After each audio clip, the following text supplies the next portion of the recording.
할렐루야. 토요일 새벽 주님을 예배하기 위해 나온 성도님들을 주님의 이름으로 축복합니다. 우리 함께 기도하며 예배의 자리로 나가겠습니다. 함께 기도하겠습니다. 하나님 아버지 감사합니다. 오늘 이 새벽에도 여전히 주님 우리를 바라보시며 우리와 동행하시길 원하시는 주님의 은혜를 우리가 바라봅니다. 오늘 주님과 함께 동행하는 하루 될 수 있도록 은혜 허락하여 주시옵소서. 감사하며 예수님의 이름으로 기도하옵나이다. 아멘.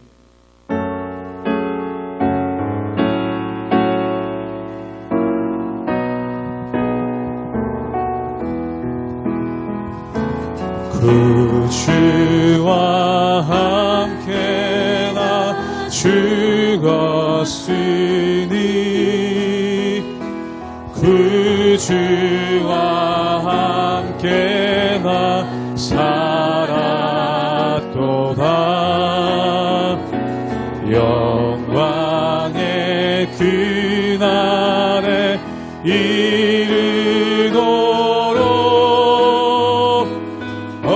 언제나 주만 바라보.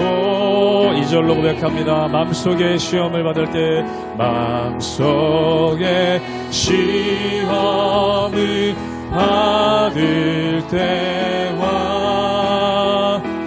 무거운 근심이 있을 때에 주께서 그때도 같이 하사 언제나 나를 도와주시. 언제나 주는 날 사랑하사 언제나 주는 날 사랑하사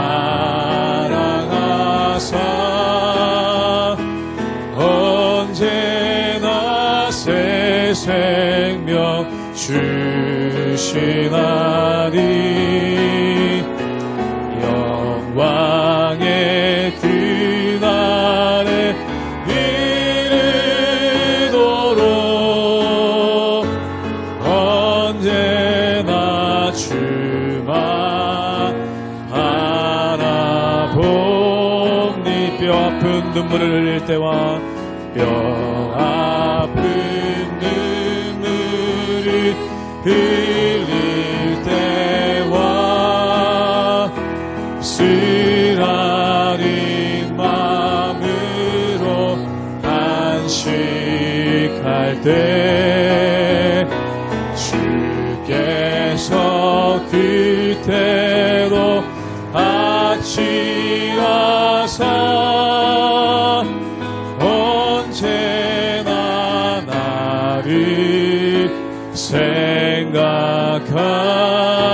내 몸에 약함을 아시는 주, 내 몸에 약함을 아시는.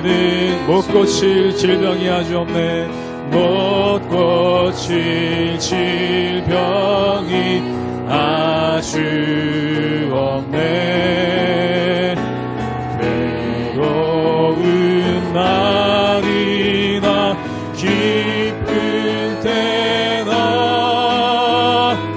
언제나 나와 함께 계시. 언제나 주는 날 사랑하사 언제나 주는 날 사랑하사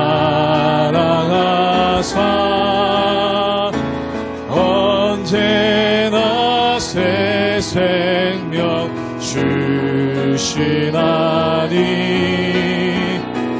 영광의 그날에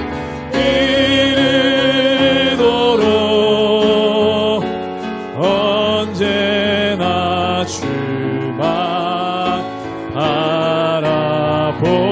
언제나 주는 날 사랑하사 언제나 주는 날 사랑하사 언제나 새 생명 주시나니. 영광의 그날에 이르 언제나 주만 바라봅니다.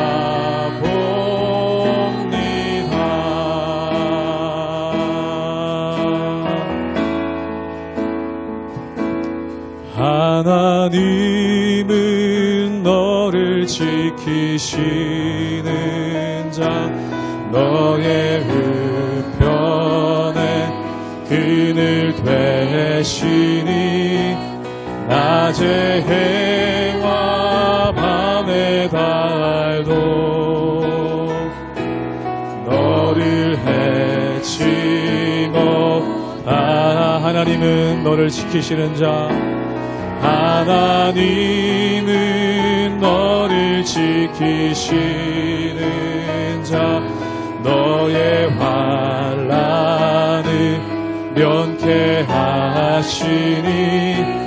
그가 너를 지키시리라.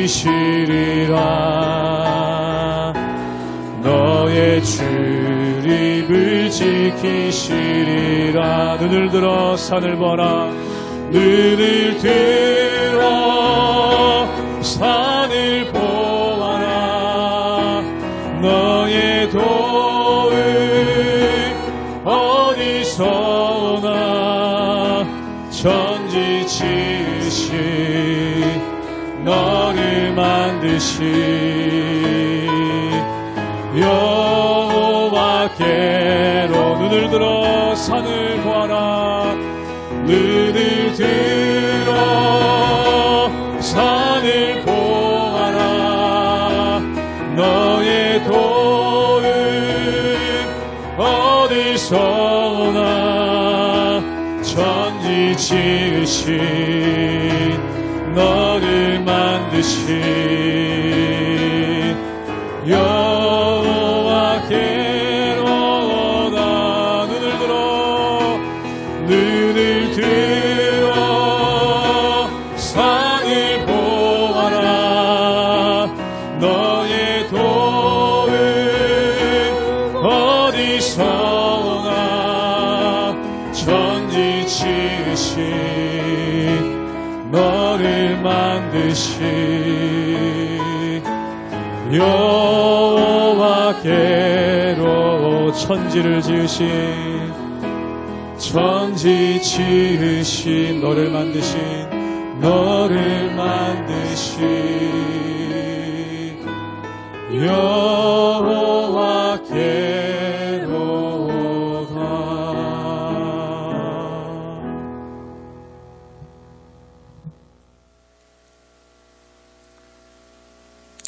할렐루야.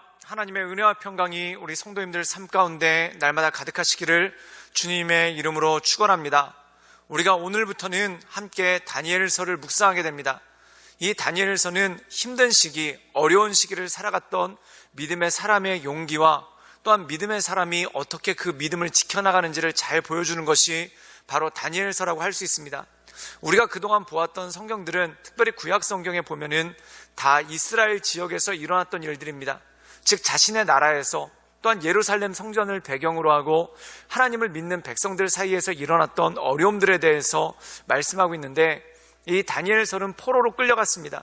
바빌로니아의 포로로 끌려가서 죽을지 살지도 알지 못하는 급박한 상황이 벌어지고 있고, 또한 익숙하지 않은 바벨론의 문화 가운데서 이 어린 소년 다니엘이 어떻게 믿음 가운데 성장해가고 또한 믿음을 지켜나간지를 잘 보여주는 것이 바로 이 다니엘서의 핵심이라는 것이죠. 그리고 이 다니엘서 1장을 보면은 한 가지 놀라운 것이 나옵니다. 그게 뭐냐면 다니엘이 포로되었을 때가 언제인가? 바로 여호야김이 포로로 잡혀가던 그 해다라고 말씀하고 있습니다. 이 여호야김은 누구입니까? 여고냐라고도 불리우고 고니야라고도 불리웁니다. 이 사람이 포로로 잡혀가서 처음에 감옥에 있었지만 나중에 풀려가서 왕의 선대를 받고, 또한 나중에 그의 후손인 스룹바벨이라는 사람이 70년 후에 포로 귀환에 1차 포로 귀환에 사람들을 이끌고 가서 예루살렘 성전을 짓는 사람이 바로 여호야김의 후손 스룹바벨입니다. 그리고 이 1장 말씀에 보면 또 나오는 것이 뭐냐면 여호와의 성전의 기물이 옮겨진 바 되었다. 그리고 느부갓네살이 그 여호와 성전의 기물을 가져다가 그것을 자기들의 바벨론 신들의 보물창고에 보관하였다라는 말씀이 나옵니다. 근데 역시 이것도 70년 후에 스룹바벨이 유대로 들어올 때, 예루살렘으로 돌아올 때 그 기물들을 가지고 돌아오는 그러한 일들이 나오죠. 이것은 무엇입니까?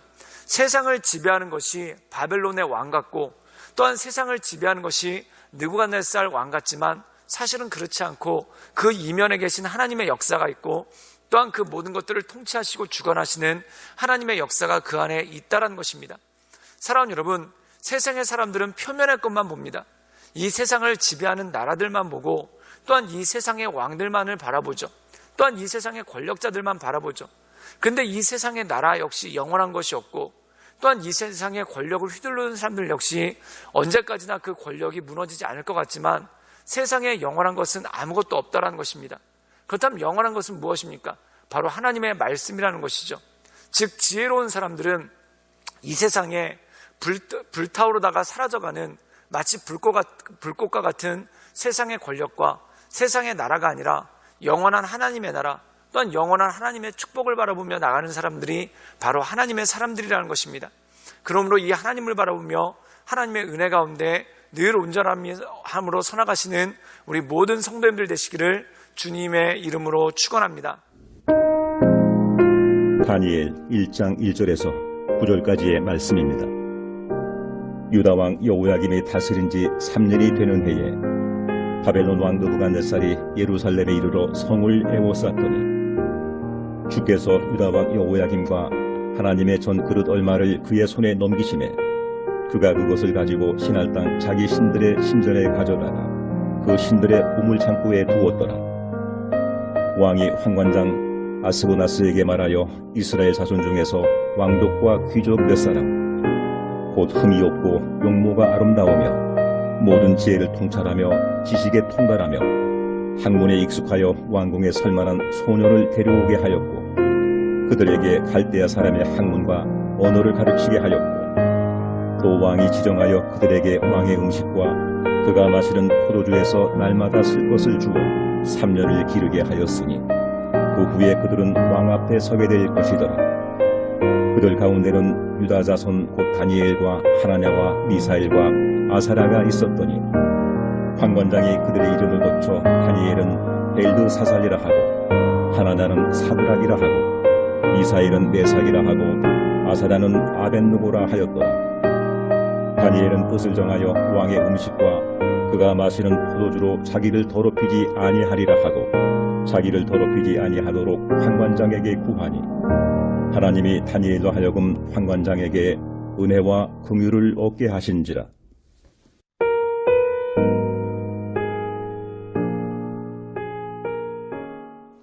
오늘 말씀 가운데 보면은 이 다니엘과 세 친구가 이스라엘에서 예루살렘에서 바벨론으로 포로로 끌려가게 됩니다. 정말 죽을지 살지 알지 못하는 급박스러운 상황이죠. 그런데 그 가운데 그들에게 기회가 주어집니다. 그 기회란 뭐냐면 바벨론에서 어린 소년들을 뽑아서 그들을 훈련시키고 또한 그들 가운데 능력이 뛰어나고 재능이 출중한 자들을 바벨론의 관리로 쓰고자 하는 그러한 프로그램에 이들이 참여하게 된다는 것입니다. 그렇다면 이들이 죽을지도 모르고 살지도 모르는 그러한 어려운 가운데 살 수 있는 기회가 찾아온 건 아닙니까? 그럼 이렇게 살 수 있는 기회가 찾아오면은 어떻게든지 이 기회를 잡으려고 발버둥을 치고 또한 이 기회를 잡으려고 자신의 모든 것들을 내려놓는 것이 바로 사람의 속성입니다. 그런데 이들은 이것에 대해서 어떻게 행했는가? 우리가 함께 살펴보기를 원합니다. 우리 함께 다니엘서 1장 4절의 말씀을 읽도록 하겠습니다. 제가 읽도록 하겠습니다. 곧 흠이 없고 용모가 아름다우며 모든 지혜를 통찰하며 지식에 통달하여 학문에 익숙하고 왕궁에 살만한 소년을 데려오게 하였고 그들에게 갈대아 사람의 학문과 언어를 가르치게 하였고 오늘 말씀 가운데 보면은 바벨론이 전 세계를 정복을 합니다. 그리고 그 전 세계 각지에 있는 뛰어난 소년들을 포로로 데려왔는데 그들에게 한 가지 계획을 세우게 되죠. 그게 뭐냐면 바벨론의 학문과 언어를 가르쳐서 그들을 왕궁에서 쓸만한 사람들로 그렇게 키우고자 하는 프로그램이 있었다는 것입니다. 어떻게 보면은 이 포로로 잡혀온 소년들에게는 기회가 왔죠. 즉 이 소년들이 포로로 잡혀왔을 때 그들이 바벨론으로 끌려오면서 좋은 대우를 받았겠습니까? 죽을지 살지도 모르는 두려움과 공포 가운데 있다가 그들에게 살 길이 주어졌다는 것입니다. 그래서 아마 수많은 소년들이 자신들에게 살 기회를 잡기 위해서 또한 어떻게든 바벨론 왕궁의 눈에 띄어서 이 바벨론의 관리가 되고 목숨을 부지하려고 최선을 다해 노력하고 애쓰는 그러한 모습이 그 한가운데 있었겠죠. 근데 오늘 말씀 가운데 보면은 다니엘과 세 친구는 이 다른 소년들과 다른 행보를 보이는 것을 보게 됩니다. 우리 함께 다니엘서 1장 8절의 말씀을 우리 함께 자막을 통해 읽도록 하겠습니다. 제가 읽겠습니다. 다니엘은 뜻을 정하여 왕의 음식과 그가 마시는 포도주로 자기를 더럽히지 아니하리라 하고 자기를 더럽히지 아니하도록 환관장에게 구하니.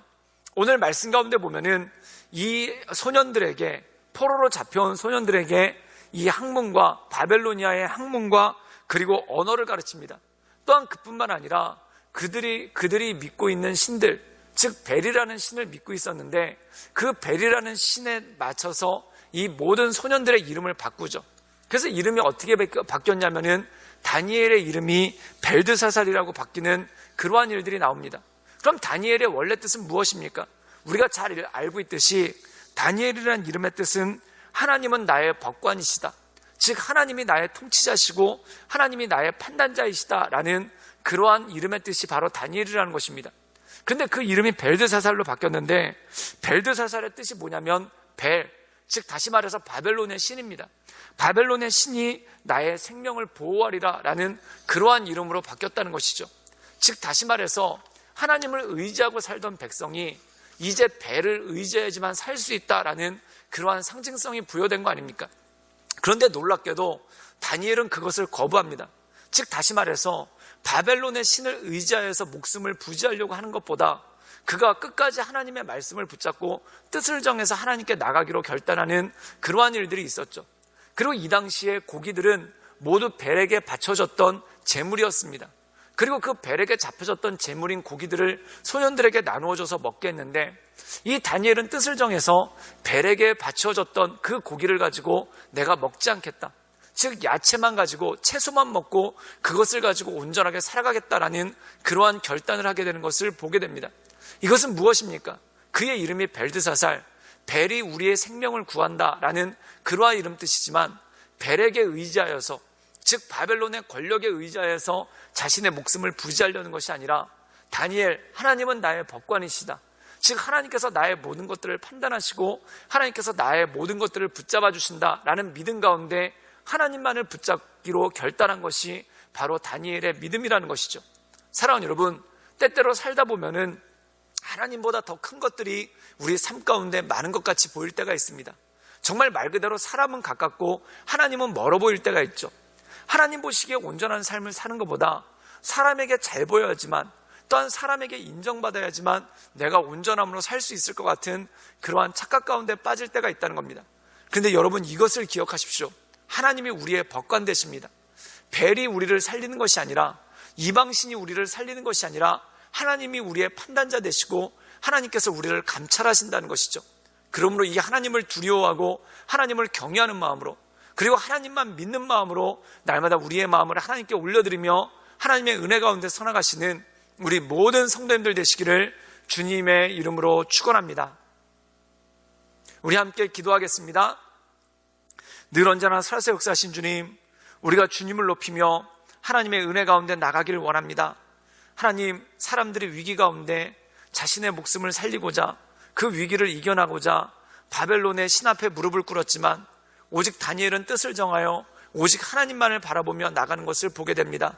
하나님, 우리 마음 가운데서도 이 세상에 많은 것들이 있지만 하나님, 시들고 사라지는 것들에 우리가 무릎 꿇지 않게 하시며 영원하신 하나님의 말씀만을 붙잡고 나의 판단자 되시며 나의 법관 되신 그 하나님을 바라보며 하나님의 은혜 가운데 날마다 온전함으로 나갈 수 있도록 주님 우리를 지켜주시고 우리 가운데 역사하여 주시옵소서. 주님께 모든 걸 부탁드리오며 살아서 역사하시는 주 예수 그리스도의 이름으로 감사하며 기도드리옵나이다. 아멘.